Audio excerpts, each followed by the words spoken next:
mag-secret file ay ilike mo muna ang video na to at mag-subscribe na sa aming YouTube channel. Don't forget to click the notification bell para hindi ka nahuhuli sa latest episode ng DJ Rocky's Secret Files.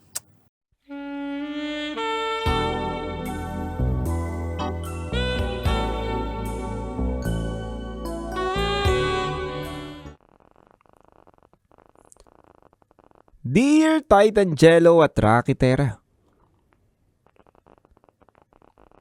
pa-share lang sana na maiksing kwento tungkol sa jowa ko. May kasalanan kasi siya sa akin at itago nyo na lang po ko sa pangalang Claire. DJ Titangelo at Rakitera, umattend ako ng isang fiesta kasama ang jowa ko na itago natin sa pangalang Nilo. Kaibigan naman po namin yun ang imbita kaya okay lang. Halos taon-taon kaming nakikikain sa kaibigan namin dahil nga lagi silang may handa tuwing piyesta sa lugar nila. Pero DJ Rakitera at Titangelo, this year, iba ang setup. Kasi unang beses nilang mag-arkila ng videoke machine. Hindi nila nakalimutan yung biro ko noong nakaraang taon. Biniro ko kasi sila na magpa-videoke naman para mas masaya ang party. Kaya ito, pagbalik namin, may videoke na silang nakadisplay. Siyempre DJ Titangelo at Rakitera, kumain muna kami ng mga handa. Talaga naman masasabi ko na napakasasarap ng kanilang mga pagkain. May lechon caldereta, pansit adobo, may dessert pang fruit salad at saka mango float. Talaga naman maglalaway ka talaga sa dami ng handa. At pagkatapos namin kumain, naginom na muna kami ng beer. Alam mo DJ Titangelo at Rakitera, ang lakas uminom sobra ni Nilo. Tipong kalahating baso pa lang ako, siya halos ubusin niya na yung buong grande.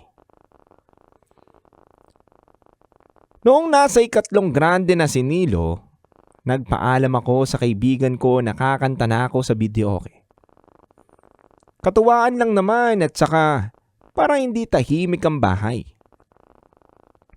Sayang kasi kung hindi gagamitin yung videoke kaya ako na ang nagpresenta. Agad-agad kong ipinasok ang mga kantang paborito ko. Unti-unti na rin akong bumira sa mikropono ng mga upbeat na kanta lang na alam kong magbibigay saya sa aming lahat.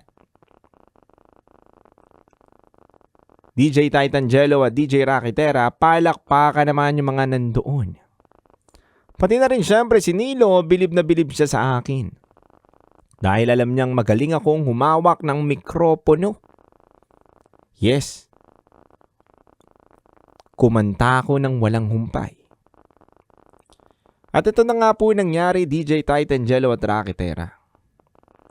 Last song ko na sana at yung pinaka-paborito ko po yung kakantahin ko. Yung kantang How Am I Supposed to Live Without You ni Michael Bolton. Panlalaki pero pwede rin pambabae itong kantang to. Bibira na sana ako ng chorus biglang inagaw nito ni Nilo. Inagaw po ni Nilo ang mikropono sa akin tapos siya ang bumanat ng chorus. Napasabi tuloy ako ng walang yato.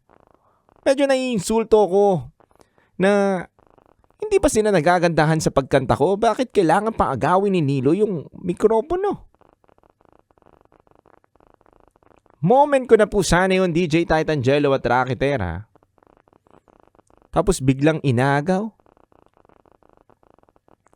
Sabi ko agad tuloy kay Nilo, mamaya ka sa akin. Pero deep inside, natuwa naman ako na pinapalakpakan siya ng mga bisita kasi in fairness, magaling din naman talaga siya kumanta. Hindi ko lang talaga nagugustuhan na inagaw niya sa akin yung spotlight ko sa videoke. Pero DJ Titangelo at DJ Rakitera, naisip ko sige okay lang.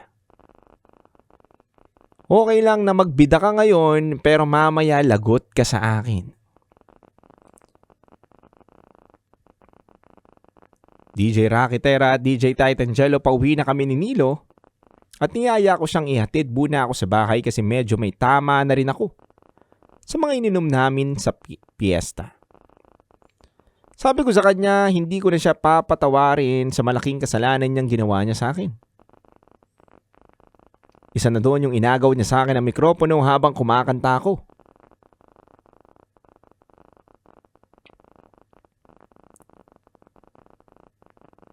Kaya,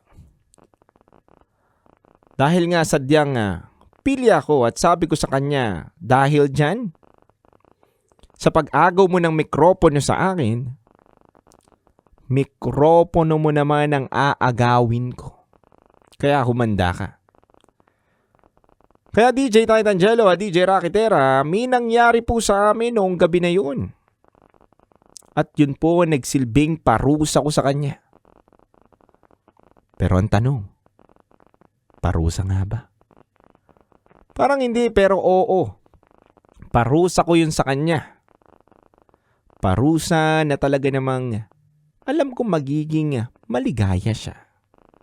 Muli DJ Titangelo at Rakitera, hanggang dito na lang po muna ang aking kwento. Ako po pala si Claire at ito ang aking SPG as in Super Pack Ganern Secret Files.